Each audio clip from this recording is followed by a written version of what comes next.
manada de lobas y lobos. Como habrán visto, ganó que haga los estrenos el sábado.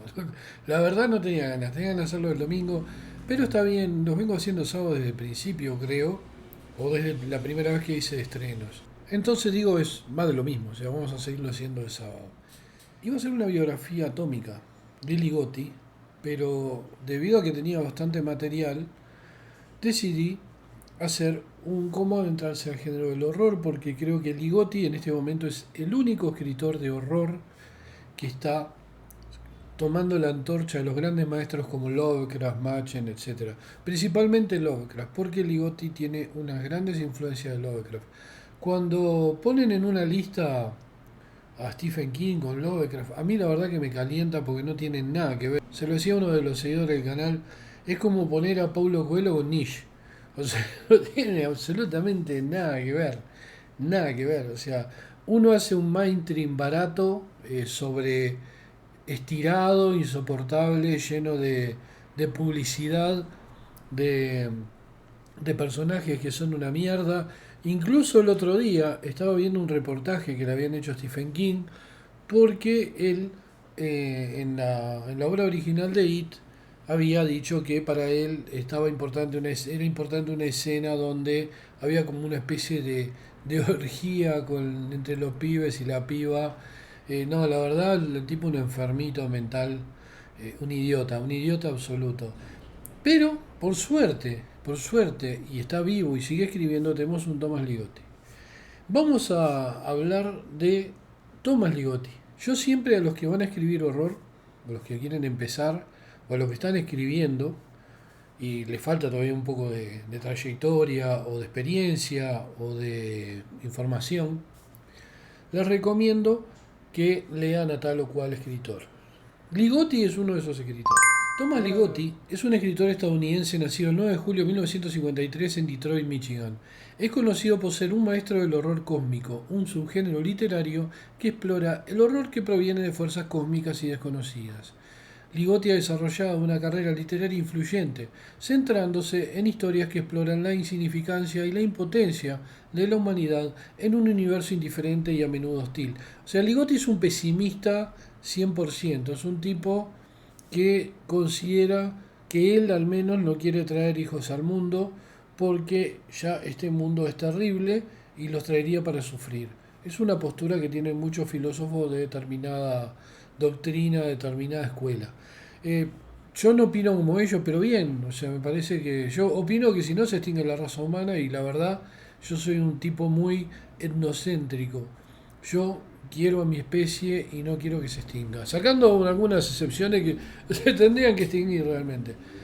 Aunque no ha sido un autor prolífico, la obra de Ligotti ha dejado una impresión duradera en el género de horror. Sus influencias incluyen a escritores como Edgar Allan Poe y H. P. Lovecraft, y su estilo literario se caracteriza por su prosa poética, filosofía existencial y la exploración de temas metafísicos. O sea, cuando hacen los tres escritores, sacan a Matthew Guinness o a Blackwood y ponen a Lovecraft, Poe y agregan a Stephen King, tendrían que barrerlo a Stephen King porque la basura hay que barrerla para un costado y dejar ahí en ese lugar a Thomas Ligotti. Merecidamente, merecidamente. Ligotti es conocido por sus colecciones de cuentos, entre los que se encuentran The Last Feast of Harlequin, o sea, La Última Fiesta de Harlequin, que es mi cuento favorito del The Shadow at the Bottom of the World, de 2005, The Spectral Link, 2014, y su novela The Last Revelation of Graki, de 1986, coescrita con Brandon Bell, también ha sido bien recibida en el ámbito del horror. En cuanto a la relación de la obra de Ligotti con la serie de televisión True Detective, esto es importante porque True Detective, que todos decían que era fantástica, tomaba mucho de Ligotti, pero así, pisolato calladito, ¿no? Se ha sugerido que en la primera temporada de la serie creada por Nick Pisolato y dirigida por Kari Fukunaga, está influenciada en parte por la obra de Ligotti. La conexión se ha mencionado principalmente debido a las similitudes temáticas entre los escritos de Ligotti y la trama de True Detective, principalmente si tomamos en cuenta la conspiración contra la especie humana. En ese libro, que es prácticamente un ensayo filosófico de Ligotti, hay elementos que dicen todos los muy fan de Ligotti y los que han visto la serie que Pisolato toma mucha cosita ahí, calla así, como hace todo. Por eso yo siempre digo que los guionistas y los Escritores somos dos especies diferentes y somos dos gremios que no tenemos nada que ver uno con otro. El guionista siempre es más mercenario y siempre va a tomar de donde pueda cosas, mientras que el escritor no. El escritor de verdad. Y el guionista de verdad, en muchos casos no, pero generalmente son gente que adapta y si pueden toman de acá y de allá. La verdad, no es una carrera que a mí me interesara. Fui guionista de dibujos animados y de cómics, pero no me interesa, la verdad, no me llama la atención. Tendría que poner una bolsa de plata muy grande para que yo hiciera eso y tendrían que dejarme tranquilo. O sea, si vienen con no, esto, no, chao. No tengo paciencia. La serie sigue a dos detectives interpretados por Matthew McConaughey y Woody Harrelson mientras investigan un caso de asesinato en Luisiana.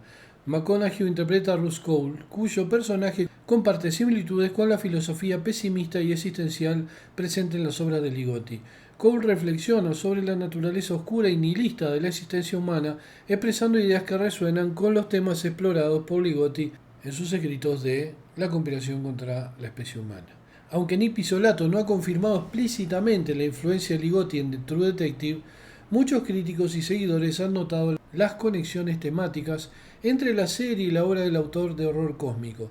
La serie recibió elogios por su atmósfera oscura y su exploración de la psique humana, elementos que también son características distintivas de la obra de Ligotti. La relación entre Thomas Ligotti y H. P. Lovecraft, esto sí, es algo que Ligotti ha admitido, que él ha sido influenciado y admira a Lovecraft, ¿no? Es fundamental en la comprensión de la obra del primero, ya que Lovecraft ha sido una de las principales influencias en el desarrollo del horror cósmico, un subgénero literario al que ambos escritores han contribuido significativamente. Aquí hay algunos aspectos claves de la relación entre Ligotti y Lovecraft, que para mí es muy importante esto, porque como les dije al principio, para mí, si van a tomar a Poe, para mí serían Machen, Lovecraft y Ligotti como escritor contemporáneo. Pero si quieren saquen a Machen porque no le da la cabecita entonces a los tipos que hacen estas listas y pongan a Edgar Allan Poe. A mí Edgar Allan Poe al lado de Machen no tiene nada que hacer, pero nada que hacer. Pero es una opinión personal. Pero para mí no tiene nada que hacer. Ni siquiera al lado de Blackwood tiene algo que hacer Poe. A mí Poe me parece un tipo bastante aburrido, bastante monotemático, pero está bueno, allá los fans de Edgar Allan Poe. Lovecraft es conocido por ser el pionero de su género de horror cósmico. Sus obras, como Los mitos de Cthulhu, exploran la insignificancia de la humanidad frente a fuerzas cósmicas y seres antiguos y poderosos. Ligotti ha continuado y ampliado muchos de los temas introducidos por Lovecraft, como la idea de la existencia de entidades extraterrestres indiferentes y la fragilidad de la cordura humana ante la comprensión de la realidad cósmica. Al igual que Lovecraft, Ligotti es celebrado por su prosa poética y atmosférica. Ambos autores emplean un lenguaje rico y evocador para transmitir la sensación de horror y maravilla ante lo desconocido. Tanto Lovecraft como Ligotti destacan por su habilidad para sumergir al lector en mundos insondables y a menudo aterradores, donde las leyes naturales conocidas son cuestionadas y la realidad se vuelve elusiva. Ambos escritores comparten una fascinación por el horror cósmico, donde la amenaza no proviene solo de criaturas monstruosas, sino de la revelación de una realidad más amplia y a menudo incomprensible que acecha más allá de la percepción humana. Tanto Ligotti como Lovecraft exploran la idea de la insignificancia humana en el vasto cosmos.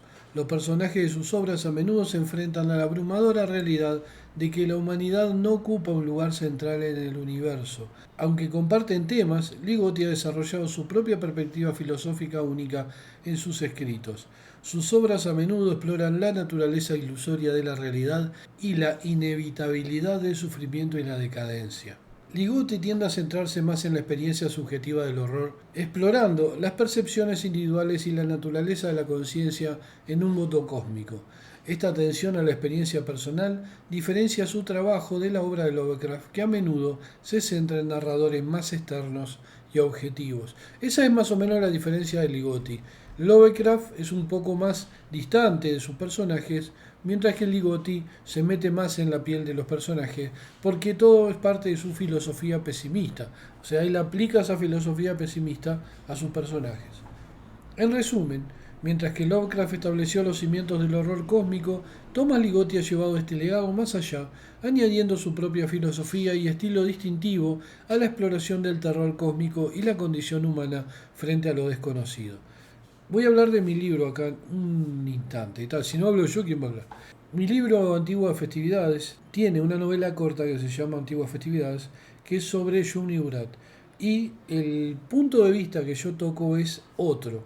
O sea, mis personajes son un poquito más aventureros y le gusta meterse y estar de joda en joda. O sea, como a mí me aburre un poco la gente erudita, mis personajes en algunos casos son tipo más Bukowski o son intelectuales o estudiosos o profesores o aspirantes a profesores que van aprendiendo de la vida las peores cosas. En general me gusta tratar ese tipo de perfiles.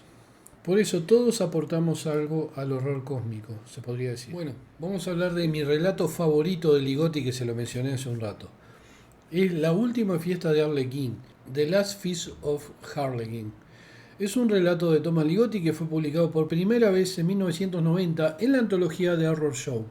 Esta historia se ha destacado como una de las obras maestras del autor y ha sido elogiada por su habilidad para mezclar el horror cósmico con elementos de folclore y simbolismo. O sea, está en un libro de Valdemar esta antología, y Valdemar es uno de los que ha publicado más libros de Ligotti en general. La historia sigue a un narrador que viaja a Mirocao, una ciudad que anualmente organiza un festival donde casi todos los pobladores se visten como payasos, o sea que son políticos. A medida que el narrador explora la ciudad, se descubre una conexión profunda con el ceremonial de Lovecraft, donde rituales oscuros y entidades cósmicas también desempeñan un papel crucial.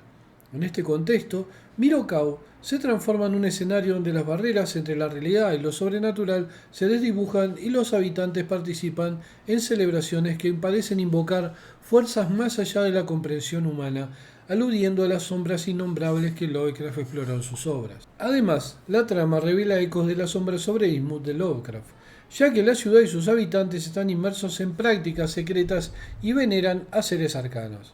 Ligotti utiliza esta conexión para intensificar la sensación de decadencia y corrupción de Mirocao, haciendo que el festival sea una manifestación de la oscura influencia de entidades cósmicas similar a la atmósfera siniestra de Innsmouth. En una capa adicional, Ligotti teje elementos de antiguas brujerías de Archibald Blackwood en la trama, incorporando lo arcano y lo ancestral para acentuar la sensación de que las prácticas festivas en Mirocao tienen raíces profundas en el pasado. Esto conecta a la ciudad con fuerzas antiguas y misteriosas, contribuyendo a la atmósfera de horror y maravilla. O sea, yo relacioné, nadie la relaciona a Ligotti con Blackwood, pero yo lo relaciono en este sentido.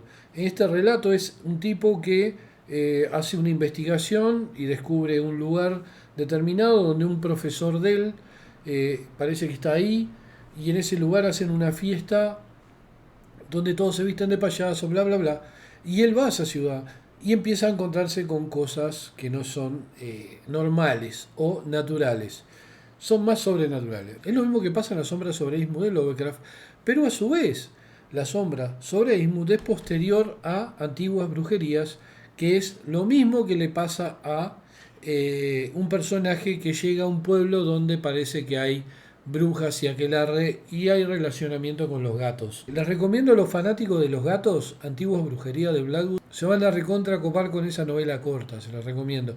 Bueno, en mi caso, Antiguas Festividades, que es un poquito un jueguito con el nombre de Antiguas Brujerías, también un personaje llega a un lugar donde él estuvo de chico y tiene alguna relación con el lugar, porque su madre vivió ahí y él se había perdido ahí de chico, y cuando llega a ese lugar entra a descubrir un montón de cosas, buscando a su madre y a un supuesto hermano gemelo que nunca conoció. Entonces, lo mío intenta ser como un aporte más a ese estilo de narración que a mí me encanta. Yo tenía una novela que la tengo para reescribir porque es muy vieja y salió como novela corta en Axón en Argentina hace años, que se llamaba Los que danzan la bruma, que era lo mismo, era un tipo que llega buscando un asesino serial que mató a su sobrina, llega a un pueblo del interior, a una ciudad del interior, buscando ese asesino y se empieza a encontrar con cosas que la verdad que se salen de lo que él esperaba, pero por otro lado tienen que ver con sueños y pesadillas que él tuvo a lo largo de toda su infancia, su adolescencia, y que después dejaron de suceder y volvieron a aparecer cuando asesinan a su sobrina.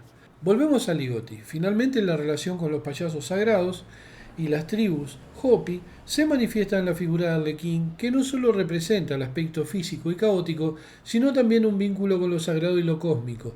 Esta conexión agrega una capa adicional de simbolismo cultural y mitológico a la trama, donde la presencia de los payasos sagrados infunde en la narrativa con un significado más profundo y enigmático. La última fiesta de Arlequín se erige como una obra que fusiona magistralmente las influencias de Lovecraft y Bloodgood, mientras incorpora elementos de la mitología de los payasos sagrados de la tribu Hopi, tema que menciona al pasar al comienzo del relato. O sea, lo menciona al pasar. Hay tipos que han escrito prácticamente artículos enteros sobre la relación entre los payasos cachinas, llámenles, y la última fiesta de Arlequín. Pero no, es como un elemento solamente anecdótico o docto por parte de Ligotti, donde nos muestra sus conocimientos, que no es un tipo que necesite que les estén dando idea como hace Stephen King o tener un equipo de gente que debe de tenerlo a esta altura de la vida. ¿Cómo se dice que tiene y tuvo y tendrá, si sigue escribiendo, Dan Brown? En cuanto a relacionamiento con los payasos de la tribu Hopi, los payasos cachinas son figuras importantes en la mitología y religión de los indígenas Hopi del suroeste de los Estados Unidos. Los cachinas son espíritus o deidades intermediarias y los payasos cachinas son una de las muchas representaciones de estas entidades sagradas. Estos payasos participan en ceremonias y danzas rituales que buscan influir en la naturaleza y el bienestar de la tribu, pero también actúan como un revulsivo, mostrando a los jóvenes con sus prácticas que a veces atraviesan el campo de la obscenidad, en qué podrían convertirse y cómo los vería la sociedad si se salen del camino correcto. O sea, el payaso cachina es un tipo que está como demente, que se pinta de blanco con símbolos y anda por la tribu, nadie le hace nada, pueden llegar a matar a un perro, masturbarse delante de la gente, defecar al lado de cuando están comiendo y se va. iban a combatir a caballo al revés. Pero ¿qué pasa? ¿Por qué se les toleraba? ¿Por qué se los toleraba al margen de la religión? Porque eran un absoluto revulsivo para los jóvenes. Los jóvenes que se ponían, vieron los adolescentes, posadolescentes o preadolescentes también, que se ponen con rebeldías y tonterías y hacer travesuras que como son más grandes se pasan de la raya y están al borde de lo que es un delito, bueno, al ver a los payasos cachina, veían desde afuera cómo serían ellos cometiendo algún tipo de acto obsceno o delictivo. Entonces el payaso cachina era como tener una especie de ejemplo constante en la tribu para que los jóvenes de la tribu no cometieran errores y siguieran por el camino correcto. Bueno, ahora vamos a otro de los libros de Ligotti, que es el que dicen está basado True Detective. La conspiración contra la especie humana, The Conspiracy Against the Human Race. Es un libro escrito por Tomás Ligotti, publicado por primera vez en 2010. Este libro es único en el cuerpo de obra de Ligotti, ya que se presenta en forma de ensayo filosófico y exploración existencial más que como una colección de relatos de horror. En este trabajo, Ligotti aborda cuestiones fundamentales relacionadas con la existencia humana, la conciencia y el significado de la vida desde un enfoque profundamente pesimista. O sea, es lo que les comentaba, ¿no? Que Ligotti es un tipo completamente pesimista. A pesar que no es un tipo que carece de humor. Por ejemplo, hay una anécdota que él cuenta. Una vez va a una convención, invitado a una convención, y entra, estaban los cosplay, estaba todo el mundo, y él entra y piensa, acá llega el rey del horror, aquí llega Thomas Ligotti, y nadie le dio bola, o sea, no sabían ni quién era. Iba caminando y miraban para otro lado. O sea, y él decía, pa, yo me sentí, yo, no sé, soy una mierda al final, no existo para el género. A pesar de que él tenía un montón de fans, es un tipo que su vida íntima no la ha revelado prácticamente en profundidad, ni para nada, entonces no se sabe mucho de él. Lo cual le da un toque más místico. No es como yo, por ejemplo, que ustedes, por desgracia, ven toda mi vida y todas mis cosas. Pero ojo, yo tiro mucha bomba de humo y hay cosas de las cuales yo nunca voy a revelar de mi vida. Así que, misterios, sí, tengo todavía misterios. Me quedan misterios. En este libro, Ligotti se sumerge en una perspectiva filosófica extremadamente sombría, argumentando que la existencia humana está plagada de sufrimiento y que la conciencia misma es una carga insoportable. Explora las obras de filósofos pesimistas como Schopenhauer y Wessel Zapfe, para respaldar su visión. El libro explora la idea del antinatalismo, la filosofía que sostiene que la procreación humana es inherentemente problemática y que traer nuevas vidas al mundo solo perpetúa el sufrimiento. Ligotti aborda este tema desde varias perspectivas, incluida la ética y la responsabilidad moral. ¿Qué mejor que un escritor de horror para hablar de estos temas, ¿no? Específicamente? Ligotti conecta su exploración filosófica con temas recurrentes en su ficción de horror cósmico. Examina la idea de un cosmos indiferente y a menudo hostil, donde la humanidad es insignificante y la realidad es, en última instancia, inexplicable.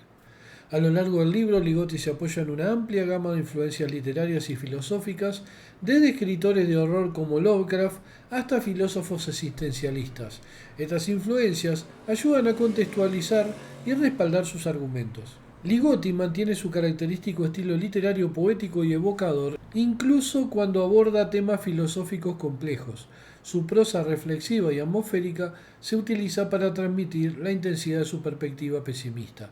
La conspiración contra la especie humana ha generado debate y reflexión significativos en la comunidad literaria y filosófica. Algunos lo consideran una obra provocadora y valiente, mientras que otros pueden encontrar su enfoque demasiado radical o desesperanzador. En resumen, este libro es una obra que va más allá del género del horror cósmico para explorar profundamente las implicaciones filosóficas de la existencia humana, ofreciendo una visión oscura y desafiante sobre la naturaleza de la vida y la conciencia. ¿Se pensaban que no estaba tomando? Sí, estoy tomando.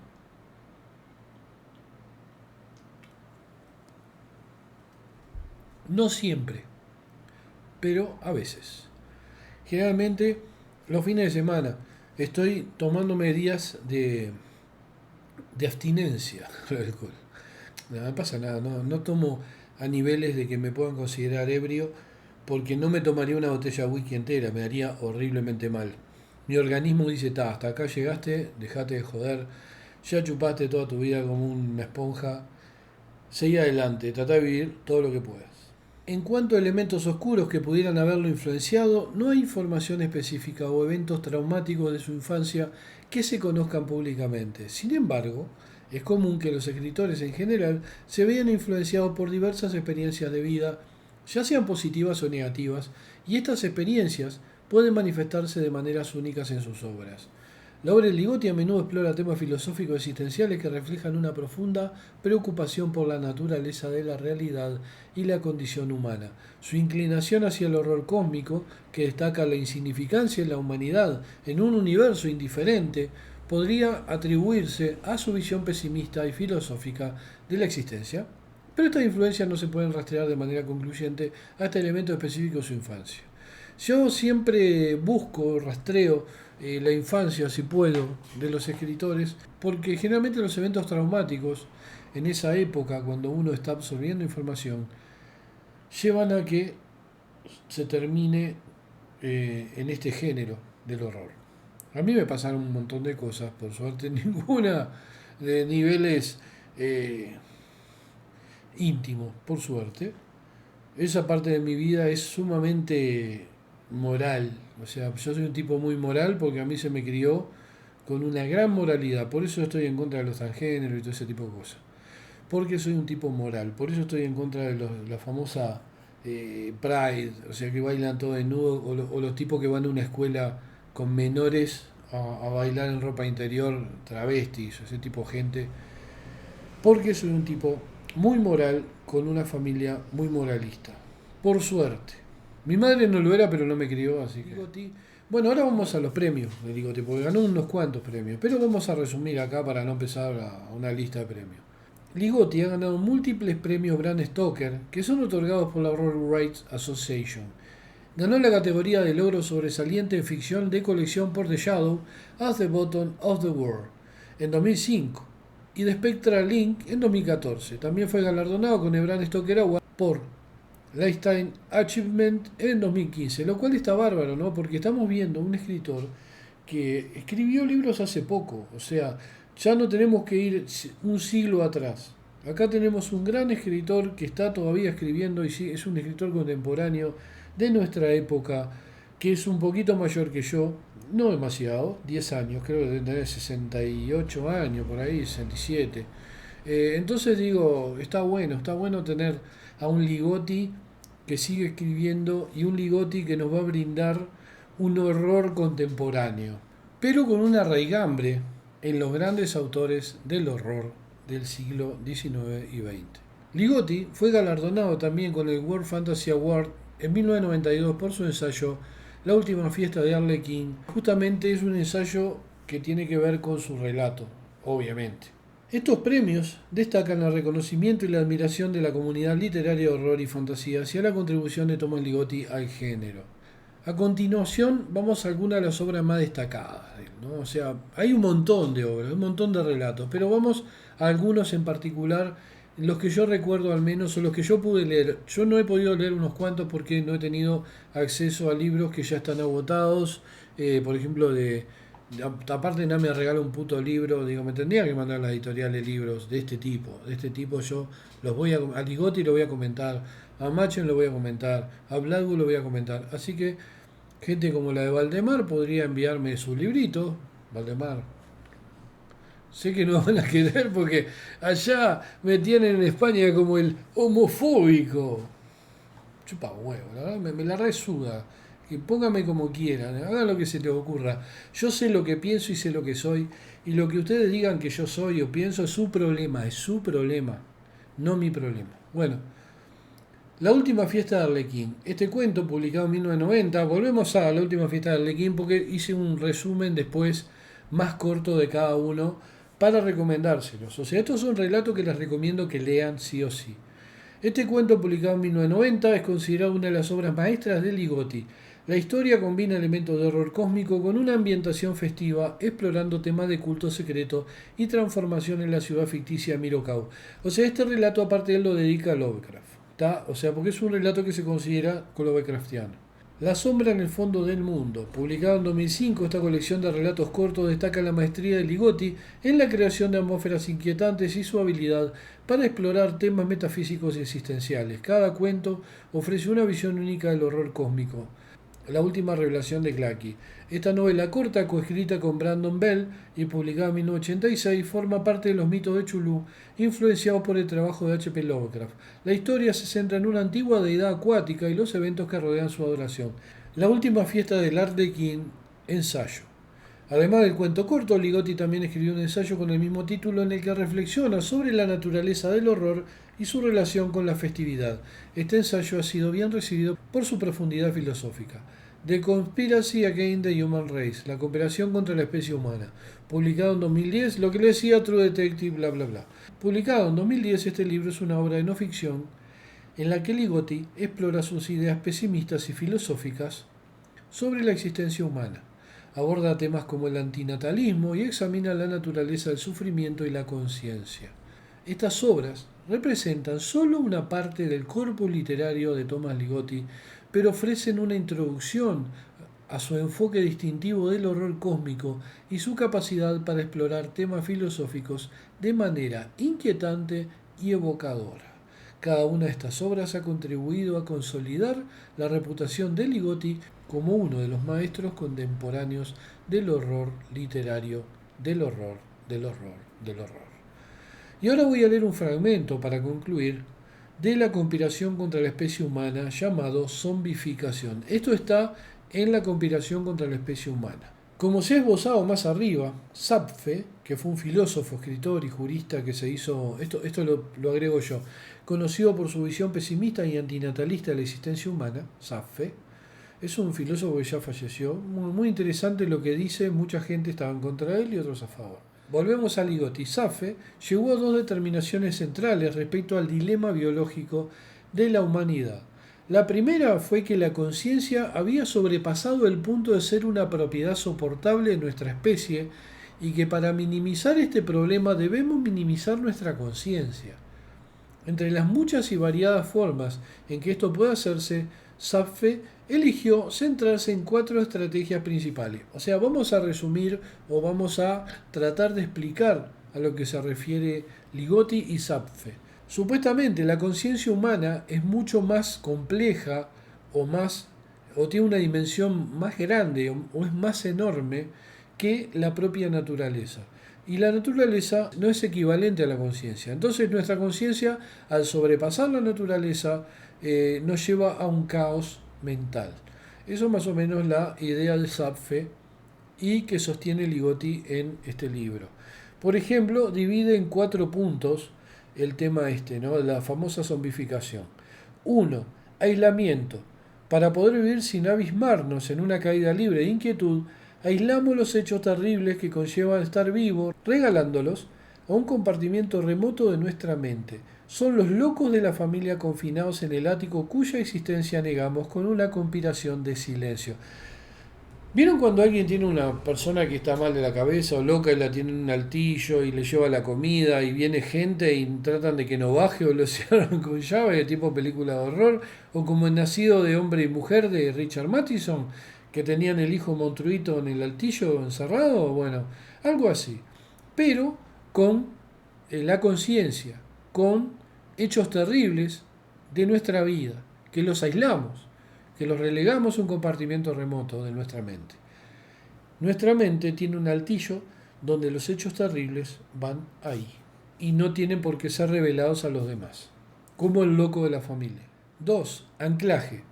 Para estabilizar nuestras vidas en las aguas procelosas del caos, conspiramos para anclarlas en verdades metafísicas e institucionales, Dios, moral, ley natural, país, familia, que nos embriagan con la sensación de ser oficiales y auténticos y estar a salvo en nuestra cama. O sea, el tema es la racionalización de nuestra sociedad, de nuestro mundo, de nuestra familia.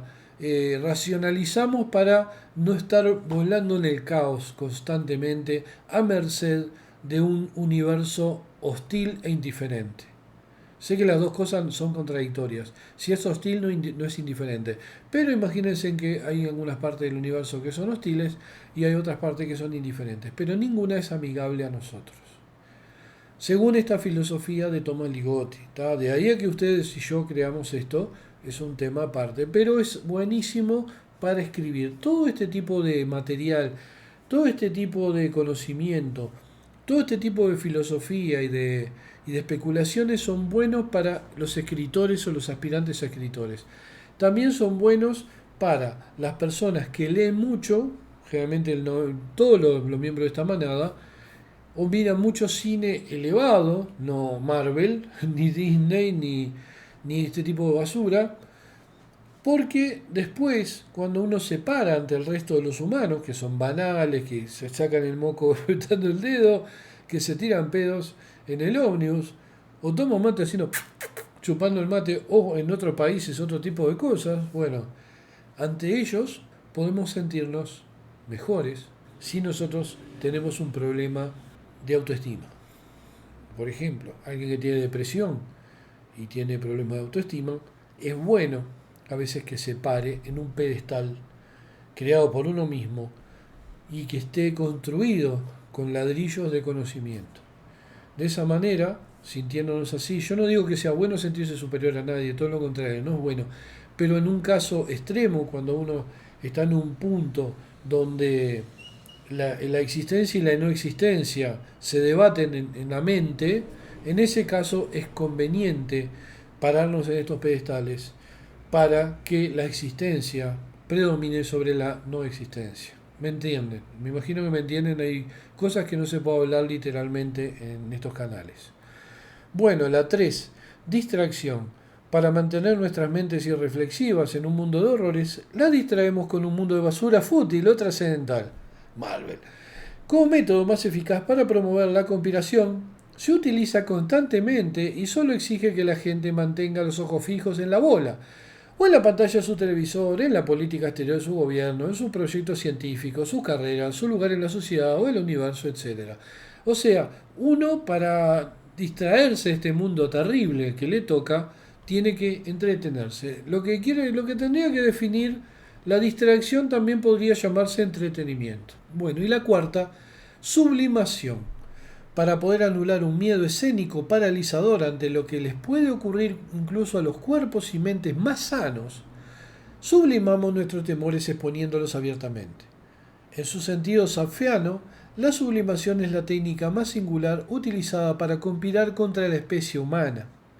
valiéndose tanto de la tortuosidad como de la habilidad. Esto es lo que hacen los pensadores y los tipos artísticos cuando reciclan los aspectos más desmoralizadores y desconcertantes de la vida como obras en las que las peores fortunas de la humanidad se presentan de forma estilizada y distanciada como entretenimiento. Literalmente estos pensadores y tipos artísticos confeccionan productos que permiten escapar de nuestro sufrimiento mediante una simulación ficticia del mismo, por ejemplo un drama trágico o una elucubración filosófica. O sea, aquí está hablando de los creadores, generalmente de los escritores, de los artistas que crean arte para distraer. Son los hacedores de ese arte que entretiene a la gente del punto 3. Los del punto 4, la sublimación, son los que crean esa distracción del punto 3. Zapfe utiliza El último Mesías, que es una de sus obras, para mostrar cómo una composición literario-filosófica no puede perturbar a su creador ni a nadie con la intensidad de los horrores verdaderos, sino solo ofrecer una pálida representación de esos horrores, del mismo modo que el llanto del rey Lear por Cordelia, su hija muerta, no puede transmitir al público el intenso dolor que se siente en la vida real. O sea, lo que explica él acá es esto, ¿no? Que por más que se transmita sufrimiento, dolor o se trate de distraer, lo que se transmite nunca va a tener la intensidad de la realidad. Por ejemplo, si alguien pierde un ser querido, uno lo puede ver en una película, lo puede ver en un libro y puede sufrir con ese personaje, pero jamás va a sufrir como ese personaje. ¿Entienden? Ahí está el kit de todo esto. Mediante una práctica diligente de estas connivencias podemos evitar examinar con demasiada asiduidad los percances alarmantes y horrendos que pueden ocurrirnos. Estos percances deben llegarnos por sorpresa, porque si nos los esperáramos, la conspiración no surtiría su mágico efecto. Naturalmente, las teorías de la conspiración no suelen despertar la curiosidad de las personas sensatas, y cuando lo hacen, son acogidas con recelo y rechazo. Es mejor inmunizar tu conciencia contra cualquier pensamiento alarmante y horrendo para que podamos todos seguir conspirando para sobrevivir y reproducirnos como seres paradójicos, marionetas que pueden andar y hablar por sí solas. En el peor de los casos, guarda en tu fuero interno tus pensamientos alarmantes y horrendos. Escucha bien, dice Ligotti. Ninguno de nosotros quiere oír en voz alta las inquietudes exactas que mantenemos encerradas en nuestro interior. Contén esas ansias de ir propalando tu dolor y tus pesadillas a diestro y siniestro. Entierra a tus muertos, pero no dejes rastro. Y procura salir adelante o saldremos adelante sin ti. Bueno, hasta aquí Tomás Ligotti. Tomen esto en cuenta, este canal los espera, no voy a seguir adelante sin ustedes. Este canal va a seguir adelante con ustedes. ¿Vieron? Ya me prendo, siempre me prendo de algo. Ustedes me conocen, han visto muchos videos, han entendido muchas cosas de mi vida personal, les he transmitido mucho, otras cosas no, y me las guardaré por siempre jamás, pero una de las cosas que sí saben es que yo no dejo tirado a nadie, dentro de mis posibilidades, obviamente. Hay cosas que yo no puedo hacer. Si me dice alguien, mirá, estoy en tu ciudad, ¿me podés alojar en tu casa? No tengo lugar. O me dice, mirá, si querés venir a mi país, te alojo en mi casa. No iría, no saldría de mi país, al menos por los próximos 150 años, no creo que pueda salir de este país. Tengo mi familia acá, y hay lugares donde no los puedo pisar por mi manera de pensar, pero yo aquí en este lugar, con mi biblioteca atrás, con mis libros, con mis muñecos, con todos ellos, yo estoy acá seguro. Bueno, yo tengo un chulú de lana también que sirve, también serviría. Yo me siento seguro aquí y de aquí puedo alcanzarlos a todos ustedes en todo el planeta. No tengo que subirme a un avión y esperar que unos terroristas se le ocurra subir también. Yo tengo que ligarme eso. La verdad que no. Yo me manejo mejor en mi universo, en mi pequeño microuniverso. Nos vemos en el próximo video. Compartan, den me gusta, comenten. 12 años.